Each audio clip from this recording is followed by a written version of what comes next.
দর্শক, ভেনেজুয়েলায় হামলা এবং নিকোলাস মাদুরোর গ্রেফতার প্রসঙ্গ নিয়ে আলোচনার জন্য আমাদের সঙ্গে আজ স্টুডিওতে উপস্থিত আছেন জাগো নিউজের আন্তর্জাতিক ডেস্কের সহ সম্পাদক শাহিন হলাদার। আপনাকে আমন্ত্রণ আমাদের আজকের আলোচনায়। আপনাকে ধন্যবাদ। শুরুতেই আপনার কাছে জানতে চাইবো যে ট্রাম্প কেন ভেনেজুয়েলার দিকে নজর দিল এবং কেন মাদুরোকে আটক করা হলো, এই ব্যাপারটা তো আসলে এখন বিশ্বজুড়ে খুব তীব্র নিন্দার মুখে রয়েছে। এটা নিয়ে আসলে প্রথমে একটু জানতে চাই। ভেনেজুয়েলার আটকের পিছনে যদি আমি স্পেসিফিক ভাবে আপনাকে বলি, সেটা হচ্ছে যে বেশ কয়েকটা কারণ আছে ভেনেজুয়েলায় হামলার, এবং সেটার মধ্যে ওয়ান অফ দ্য ইম্পর্টেন্ট এবং one of the most important reason হচ্ছে ভেনেজুয়েলার ওয়েল রিজার্ভ। ভেনেজুয়েলার যে জ্বালানি সেক্টর আছে সেটা খুবই এনরিচ।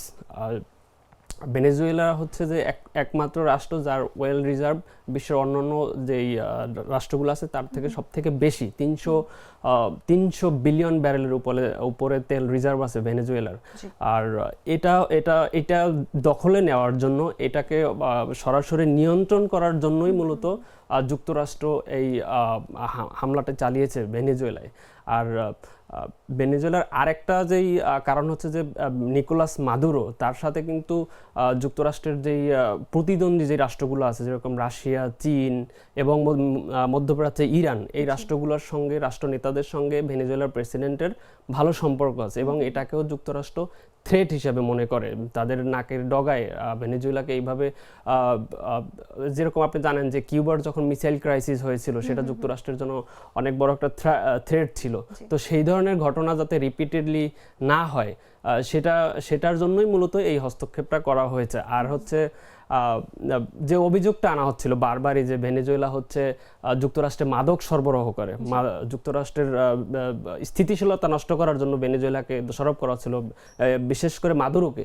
তো সেটাকে আসলে খুব বেশি এভিডেন্স বা প্রমাণ, কোনো বৈধ কোনো কিছু ডকুমেন্ট সরবরাহ করতে পারেনি যুক্তরাষ্ট্রের পক্ষ থেকে। এর যদিও বেশ কিছুদিন ধরে, গত কয়েক সপ্তাহ ধরে ক্যারিবিয়ান সাগরে ভেনেজুয়েলার যেই নৌবোটগুলো ছিল সেগুলোকে লক্ষ্য করে বিভিন্ন হামলা করা হয়েছে, প্রায় 100-র উপরে মানুষকে মারা হয়েছে। তো এই বিষয়গুলোকে কেন্দ্র করেই হামলাটা পরিচালনা করা হয়। টোটাল ভেনেজুয়েলার সম্পদ এবং ভেনেজুয়েলার যে পলিটিক্যাল যে গ্রাউন্ড, সেটাকে নিয়ন্ত্রণ করার জন্য।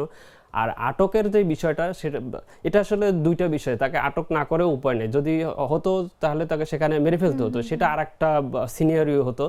তো সেই রিস্কটা, সেই ঝুঁকিটা বা সেই সমালোচনাটা অ্যাভয়েড করার জন্য হয়তোবা তাকে গ্রেপ্তার করা হয়েছে, এবং খুব স্পেসিফিক বিশেষায়িত তাদের ফোর্সের মাধ্যমে তাকে গ্রেপ্তার করে নিয়ে যাওয়া হয়েছে। অথবা আরেকটা প্রসেস ছিল, তাকে যদি ভেনেজুয়েলায় রাখা হতো বা ভেনেজুয়েলার যে বিচার ব্যবস্থা আছে সেটা একটা দীর্ঘমেয়াদী প্রসেস থাকতো, সেখানে তার একটা লিগেসি আছে, তার সমর্থক আছে, তারা আরেকটা পলিটিক্যাল ব্যাকগ্রাউন্ড তৈরি করার চেষ্টা করতো। তো সেই জায়গা থেকে তাকে হয়তোবা গ্রেপ্তার করে নিয়ে যাওয়া হয়েছে, এবং তাকে যুক্তরাষ্ট্রের যেই বিচার ব্যবস্থা আছে এখন বলা হচ্ছে যে সেই অধীনে তার বিচার হবে যুক্তরাষ্ট্রে। একদমই তাই। এবং ট্রাম্প যে ধরনের অভিযোগগুলো আনছে যে ভেনেজুয়েলা যুক্তরাষ্ট্রে মাদক সরবরাহ করছে, এটা আসলে কতটুকু যৌক্তিক? দেখুন, আপনাকে আমি প্রথমেই বলেছি যে যে কোনো রাষ্ট্রে যখন যুক্তরাষ্ট্র অতীতের ইতিহাস থেকে আমরা দেখেছি, যেরকম আপনার ইরাকে, তারপর হচ্ছে লিবিয়ায়, ইরাকে যখন হামলা করা হয়েছিল তার আগে একটা ব্যাকগ্রাউন্ড তৈরি করা হয়েছিল, হামলার প্রেক্ষাপট তৈরি করা হয়েছিল যে গণবিধ্বংসী অস্ত্র আছে সাদ্দাম হোসেনের কাছে।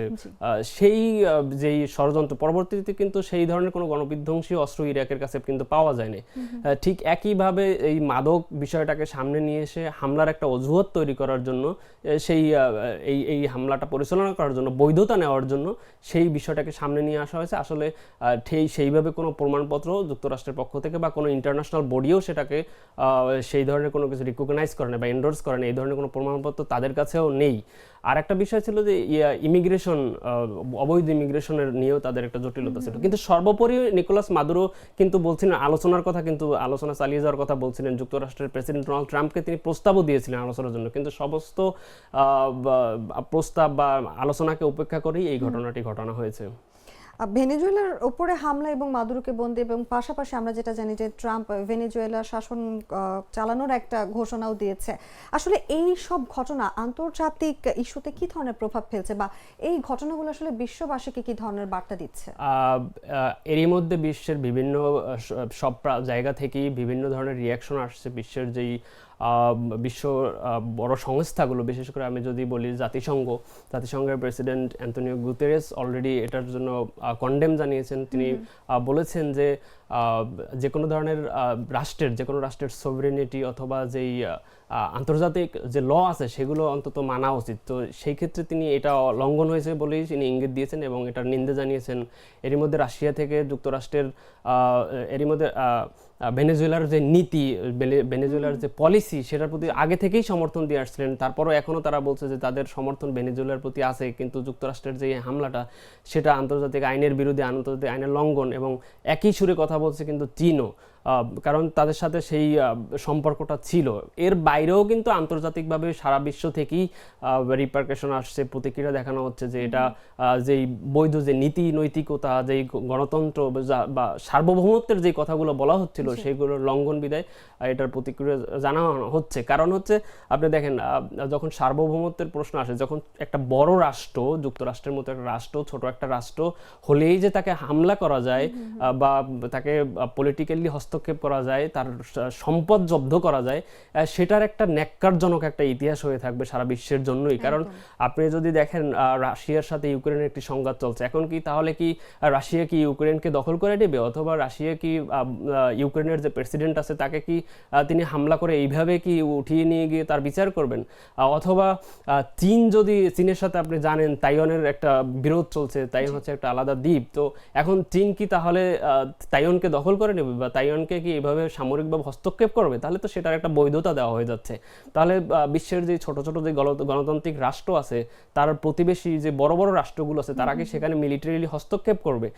সেই ব্যাপারটা এখানে একটা আলোচনার বিষয় এবং বলা হচ্ছে যে এটা একটা ন্যাক্কারজনক ঘটনা। কারণ এইভাবে কোনো রাষ্ট্র আরেকটা রাষ্ট্রকে সরাসরি হস্তক্ষেপ করতে পারে না। প্রথমে যেটা করা যায় সেটা হচ্ছে যে কূটনৈতিকভাবে আলোচনা করা যেতে পারতো, অথবা ভেনেজুয়েলার প্রেসিডেন্টের সাথে তারা এটা আগেই ছিল নিষেধাজ্ঞার আওতায় ছিল, ভেনেজুয়েলা অনেকদিন থেকে নিষেধাজ্ঞার আওতায় ছিল, কিন্তু কোনো কিছুতেই কাজ হচ্ছিল না।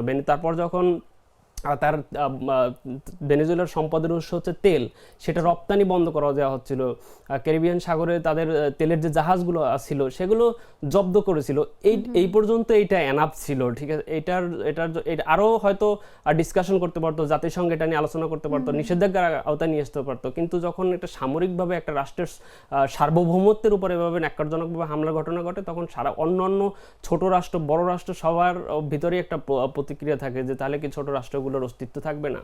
একদমই তাই, খুব ভালো বলছিলেন। এবং একটু জানতে চাইবো যে ভেনেজুয়েলার নতুন শাসক হিসেবে নোবেল শান্তি পুরস্কার জয়ী মারিয়া করিনা মাচাদোকে কিন্তু বসানোর সম্ভাবনা নাকচ করে দিয়েছেন ডোনাল্ড ট্রাম্প, যেটা আমরা ইতোমধ্যে জানি। বরং যুক্তরাষ্ট্রের মাদুরো সরকারের বর্তমান যে ভাইস প্রেসিডেন্ট ডেলসি রদ্রিগেজের সঙ্গে কাজ করতে আগ্রহী, এই কথাও কিন্তু ট্রাম্প জানিয়েছেন। কেন আসলে রদ্রিগেজকে ট্রাম্প গুরুত্ব দিচ্ছেন? এটা একটা খুবই ইন্টারেস্টিং বিষয় যে রদ্রিগেজ হচ্ছে ভাইস প্রেসিডেন্ট কারেন্ট রিজিমের, নিকোলাস মাদুরোর রিজিমের তিনি হচ্ছেন ভাইস প্রেসিডেন্ট। তো এখন ডোনাল্ড ট্রাম্প অর্থাৎ যুক্তরাষ্ট্র তার উপরই ভরসা রাখছেন। এটা একটা খুবই ধোঁয়াশা এবং অস্পষ্ট। এবং আপনি এর আগে রিপোর্টেও বলছিলেন যেমনটি ভেনেজুয়েলার ভিতর থেকে যুক্তরাষ্ট্রকে তথ্য দেওয়া হচ্ছিল। ভেনেজুয়েলার কোনো একজন প্রেসিডেন্ট নিকোলাস মাদুরোর খুব ঘনিষ্ঠ এক ব্যক্তি নাকি সিআইএ, যুক্তরাষ্ট্রের যেই গোয়েন্দা সংস্থা আছে, তাদেরকে তথ্য সরবরাহ করছিলেন। এবং পুরো তাদের যেই রাষ্ট্রের যেই অন্যান্য কাঠামোগুলো আছে, যেরকম তাদের সিকিউরিটি ফোর্সেস, তাদের সেনাবাহিনী, তাদের ইন্টারনাল যেই বাহিনীগুলো আছে, তারা কিন্তু সম্ভবত ভেনেজুয়েলার প্রেসিডেন্টের নিকোলাস যে মাদুরো তার নির্দেশনা মানেননি বা শোনেননি। তাহলে এইভাবে একটা রাষ্ট্রের প্রধানকে মাত্র 4 থেকে 5 ঘন্টার মধ্যে একটা অপারেশন চালিয়ে নিয়ে যাওয়া হয়, সেইটা এখানে একটা ইঙ্গিত আছে। হয়তো ভেনেজুয়েলার প্রেসিডেন্টের সঙ্গে অন্য যারা ছিল তারা কোঅপারেট করতেছিলেন না, এবং ভাইস প্রেসিডেন্টও হয়তো যুক্তরাষ্ট্রের সাথে কোনো আতাত বা কোনো নেগোসিয়েশন বা তাদের মধ্যে আগেই কোনো আলোচনা হয়েছিল কিনা সেই বিষয়টা এখানে অস্পষ্ট থেকে যাবে। হয়তো কিছুদিন পরে এটা ক্লিয়ার হবে। আর একটা হচ্ছে যে যেই নোবেল যেই মাচাদোর কথা বলা হচ্ছিল, তাকে কেন ট্রাম্প রিজেক্ট করলেন, আসলে এখানে প্রথম দিকে আলোচনায় ছিলেন তিনি, যখন তিনি নোবেল পুরস্কার পেয়েছিলেন ভেনেজুয়েলার গণতন্ত্রকামী মানুষের নেতা হিসেবে, তখন ডোনাল্ড ট্রাম্প তাকে ফোন দিয়ে অভিনন্দন জানিয়েছিলেন এবং তাকে যুক্তরাষ্ট্রের পন্থীও মনে করা হতো। এখন শেষ পর্যায়ে এসে তাকে আসলে তার উপরে ভরসা রাখতে পারছেন না। এটার কারণ হচ্ছে যে হয়তো তারা মনে করছেন যে তিনি আন্তর্জাতিক ফেস, আন্তর্জাতিক মুখ, তিনি যদি ভেনেজুয়েলায় যান তাহলে একটা স্টাবিলিটি চলে আসতে পারে, সেখানে আবারও সেই ঝুঁকি নেবেন কিনা, আবার মাদুরো হয়ে ওঠেন কিনা, সেই ঝুঁকিটা নিতে চাচ্ছে না। আবার একটা বিষয় হলো যে এখন তো যুক্তরাষ্ট্রের মেইন টার্গেট হচ্ছে ভেনেজুয়েলাকে মূলত অস্থিতিশীল করে রাখা, যাতে স্থিতিশীলতা না আসতে পারে এবং তারা সেই সুযোগটা নিতে পারে। তো এমন একজনকে বসানো হবে এবং স্থিতিশীলতা যাতে না আসতে পারে সেই জন্যই হয়তো রদ্রিগেজকে বেছে নিয়েছেন এবং তাদের হয়তো সেই যোগ সাজস বা তাদের সেই নেগোসিয়েশনটা হয়েছে বিদেই তাকে চুজ করেছে যুক্তরাষ্ট্র। ধারণা করা হচ্ছে, হ্যাঁ, সেটা ধারণা করা হচ্ছে। একদমই তাই। আপনাকে অসংখ্য ধন্যবাদ আমাদের সঙ্গে আজ আলোচনায় উপস্থিত থাকার জন্য। আপনাকে ধন্যবাদ।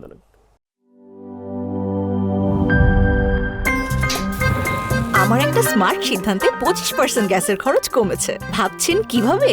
সাধারণ গ্যাস স্টোভ বদলে আমি এনেছি আরএফএল গ্যাস স্টোভ। এর সাইন্টিফিক নজল ও ব্রাস বার্নার ক্যাপ সমানভাবে তাপ ছড়িয়ে রান্না করে দ্রুত, তাই গ্যাসও বাঁচায় 25%, টাকাও বাঁচে 25%। আরএফএল গ্যাস স্টোভ নিরাপদ ও গ্যাস সাশ্রয়ী।